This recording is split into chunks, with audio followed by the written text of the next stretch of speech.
নমস্কার। কবি ভবানী প্রসাদ মজুমদারের লেখা স্বাধীনতার মানে।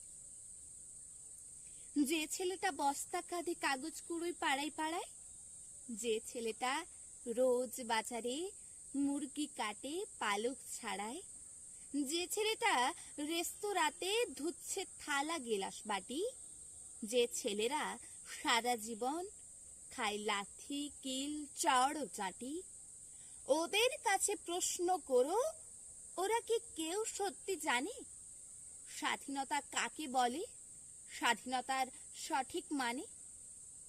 যে মেয়েটা ভোর না হতেই মায়ের সাথে যাচ্ছে কাজে, যে মেয়েটা পরের বাড়ি কাপড় কাচে বাসন মাজে, যে মেয়েটা গোবর কুড়োয় ঘুঁটেও দেয় কয়লা বাছে, যে মেয়েরা সারা জীবন পায় না